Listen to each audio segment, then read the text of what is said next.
Hi everybody, Charles Ybdis here. I'm starting a vlog because last night I was having a conversation with a good buddy of mine, one of the boys in fact, and it dawned on me that there is no point in having good taste in music or books or cinema if you're not somehow displaying that or sharing it or making it known so that others realize that you have good taste.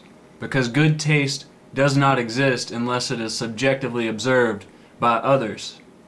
And as far as I'm concerned, the general consensus on me, if anything, is my taste is neutral, non-remarkable. But the truth is, I have exquisite taste. I have exquisite taste, and this vlog is the beginning of a series that may be irregular, or maybe it might be an every night thing. I don't know yet. But in general, it's not going to be very formal. I might refine it as I go on, deciding more and more exactly what I want to be speaking about during these segments.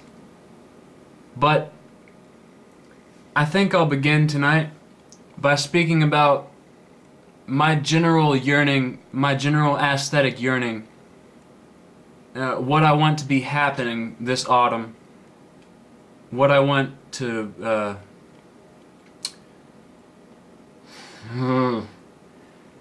what I want to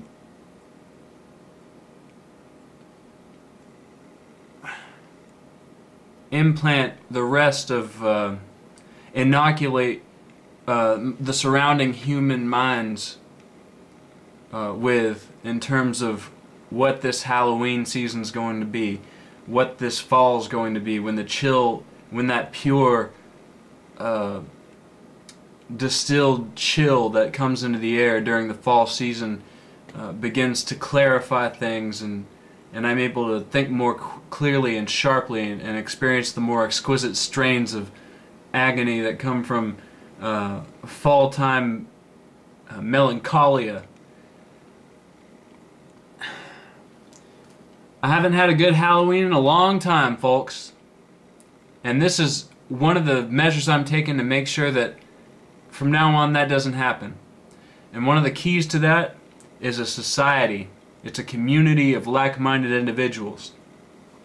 That's what makes anything worth something. That's what gives any good artist intrigue, a sense of prolongevity, a sense of having an audience, a sense of other people listening and caring.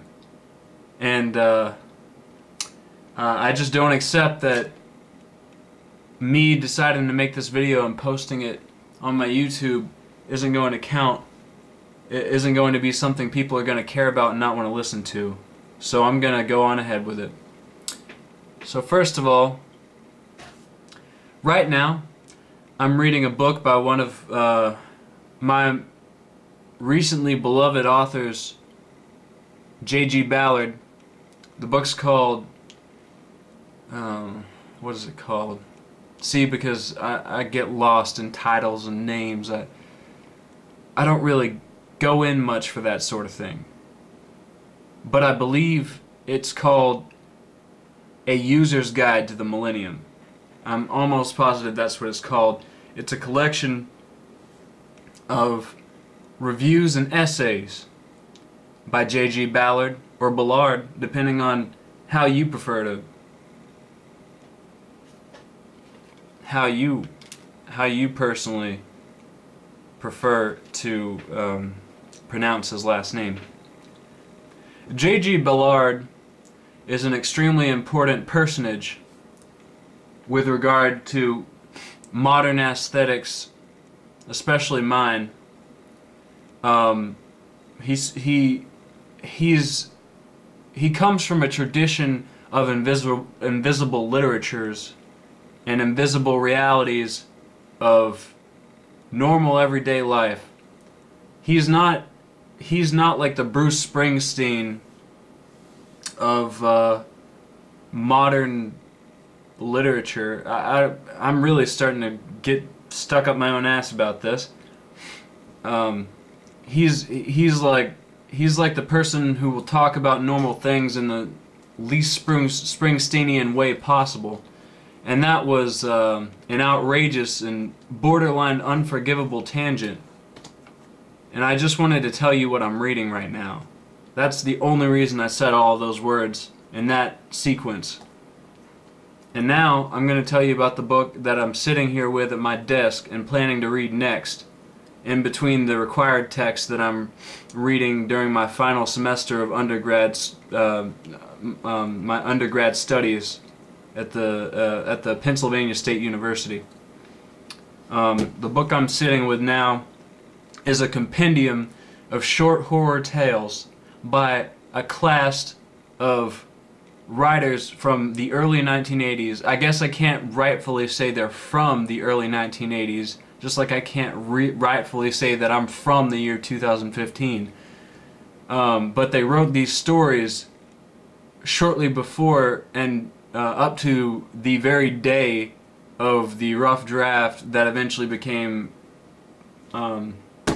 publicated. Is publicated a word? I know publication is a word. Published. Into this compendium called Splatterpunks.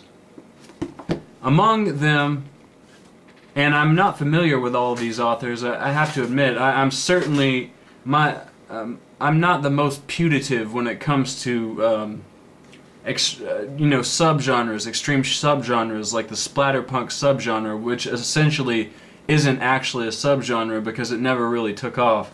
But I'll go ahead and list the authors in this book.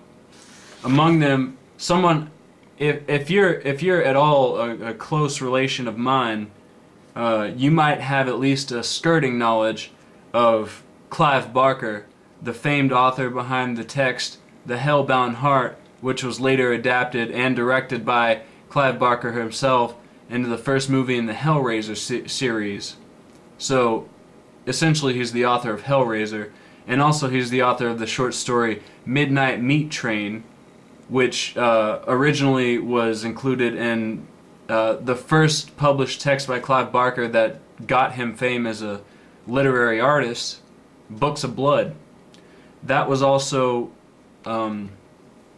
adapted into a short film, a very good short film, might I add, that I highly regard and haven't seen in a while, and I might download from my torrent site probably as soon as I get done with making this vlog.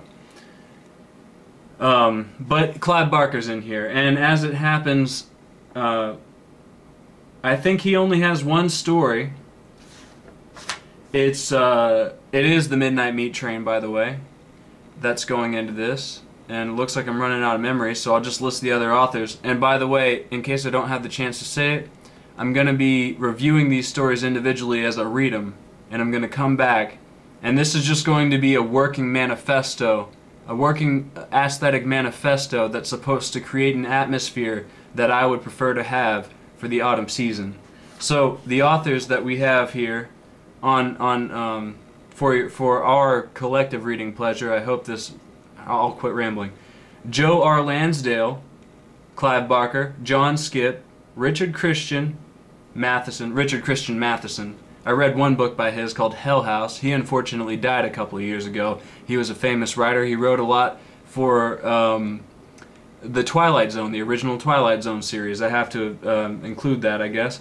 Mick Garris, Douglas E. Winter, Wayne Allen Sally, Edward Bryant, George R. R. Martin. See, I guess I do know some of these guys. I've never read anything by George R. R. Martin, and I probably won't read Game of Thrones, but if I like this story, I'll at least begin to respect him, because I can't say that I have any particular respect for him right now. Although I guess as a fellow writer, I have to respect anybody who's gone through with writing large amounts of text. I'm still up in the air about that. Anyway, rambling again. Rex Miller, Chaz Ballin, Nancy A. Collins, Ray Garton, Roberta Lands, Philip Nutman, J.S. Russell, and Paul M. Salmon. Not like salmon, but salmon. S-A-M-M-O-N.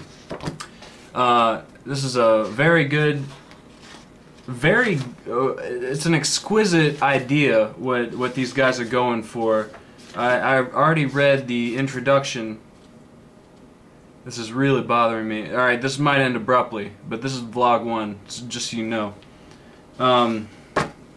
read the introduction of the Splatterpunks Compendium already, and what they suggest themselves to be are modern figures of an attitude in literature that has existed all the way.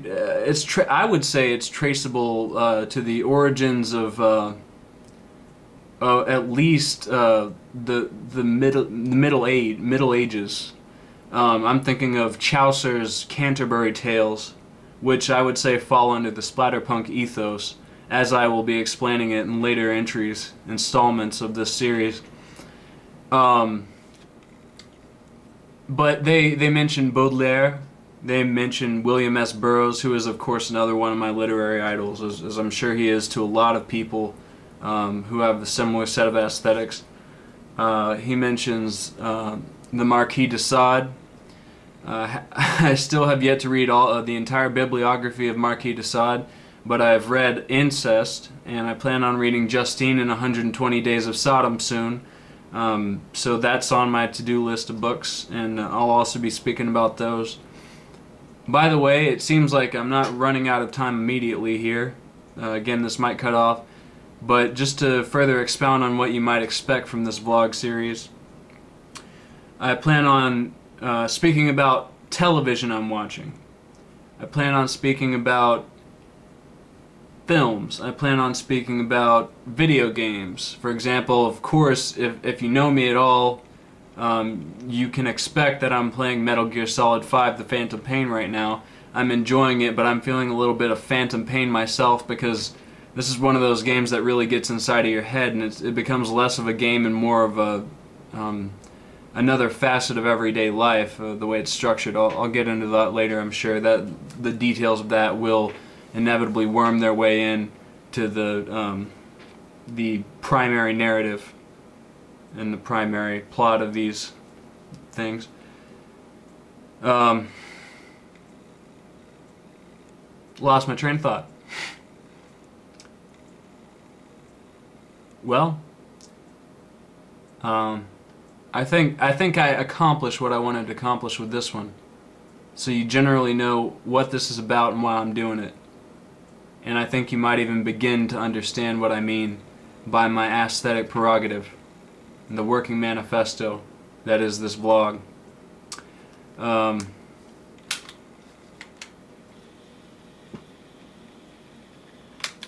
Series. I plan on speaking about television I'm watching. I plan on speaking about films. I plan on speaking about